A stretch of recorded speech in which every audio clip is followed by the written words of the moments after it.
I'm Sean Feller, I'm John's nephew, and as we were sitting here listening to everybody go before us, but Julianne specifically, my brother turned to me and he said, wouldn't want to follow her. Well, Brad, you did a great job. Jerry, you too.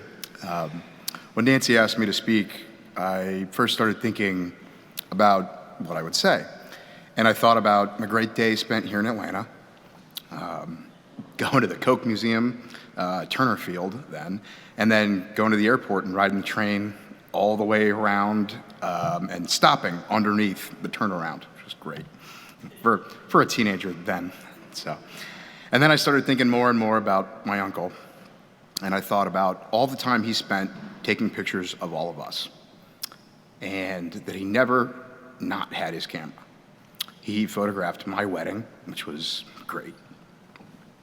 And we only have one photo of him from the wedding that I don't even know who took it, but it was his camera, so grateful for that photo too. But that's what I really started thinking about, is how he captured everybody else's stories in our family, and he never let us forget it.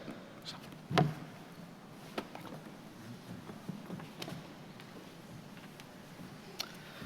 I went to school in Atlanta, and every weekend I'd go out with Uncle John. And when I first went to school here, I'd get in trouble a bit. John would come to school, normally during study hall, with a milkshake and French fries. School would get mad at me. They'd get mad at John, and John would say, well, if you're gonna get in trouble, isn't it nice to have French fries on a chocolate shake? John and I would do everything in Atlanta, from 8th grade all the way through high school. And I remember when I was a little kid, I wasn't big enough to go on all the roller coasters at Universal. There was one ride, E.T. John didn't like roller coasters or rides. I loved that ride. We went on it 10 times in a row. And that's the kind of man he was. Even though he didn't like it, he would do it for others. And that is what I will remember of my uncle.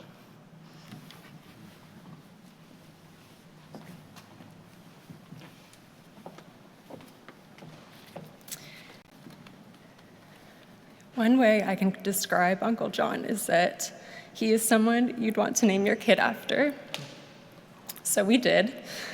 I'm very honored to have our 6-year-old son, Colson John, carry on his name in the family. If you knew Uncle John, you know why we're so proud of that. Another way I can describe it is that being with Uncle John felt like Christmas. Many memories I have of him are indeed from Christmas. Like when he helped me learn to play Christmas songs on the piano while reading the music. And every year, when we were kids, he'd show us his video recorder with his calm excitement and let us press all the buttons and record whatever we liked while we flipped the little screen back and forth. Considering how much he loved his video recorder, that sort of thing could have driven him crazy, but it didn't. Of course, I can't leave out Christmas Eve's main event, the annual family photo. This was one photo he agreed to be in, so that meant he needed to set up his tripod and his fancy digital camera with a timer while the rest of the family waited in their spots, leaving a space for him. We had many laughs from him racing to his place before the timer was up, or realizing the button was never fully pressed before he made his sprint. So then he'd have to start all over again. And this all added to the holiday season's fun. As a little kid, Christmas was the most exciting time of year, but as I got older, it never truly felt like Christmas until I heard Uncle John's voice. He'd walk in the room in his respectful suit and give me a hug saying, "Hi, Olivia, Merry Christmas." And that alone ignited the season's spirit with his comfort and joy, tying all those memories of Christmas past to the present moment. His voice was a true gift each time I heard it, and even more so the feeling that came with it, a feeling of comfort and joy. And with or without all the fun holiday festivities, no matter what time of year you talked to Uncle John, it was Christmas.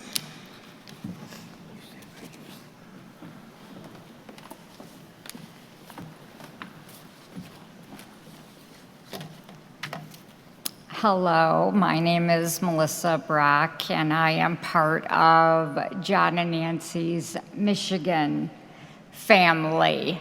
And Nancy asked me if I would like to speak at John's service, and I, of course, said, sure, I will, yes. And then I read his obituary, and I saw things online, and the descriptions of him as the poet and this master of words, and I was like, maybe I shouldn't have said yes. I don't know if I can live up to that, but I'm not even going to try. However, I'm learning some things today. I have a lot of men in my family named John. In fact, my parents are John and Nancy. I did not know that Jon Shirek's middle name was Richard, and my maiden name is Richard. So my dad is John Richard, my brother is John Richard. There's a lot of John Richards. And then hearing he didn't talk about himself, of course, if he wouldn't have said, well, guess what? My middle name's Richard. I'm a John Richard too. He wouldn't have done that. Friday night, I met his sister, Barb, and her husband, Skip. And Barb and I shared an Uber back to the hotel. And in the back seat, we just talked about her brother and the many good things. And she and I talked back and forth. And our driver, he didn't get a word in. He just drove us to the hotel. And when he dropped us off, he said, I'm so sorry for your loss. He sounds like he was a very kind, loving, and wonderful man. And then he said, and he must have been good looking. Because we said that too in the backseat of the car.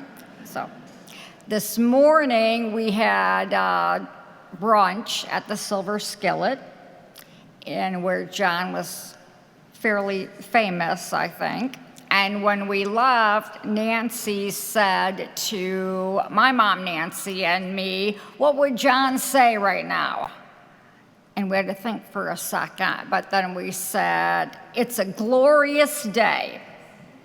And that's what he would say about today. It is a glorious day. Thank you.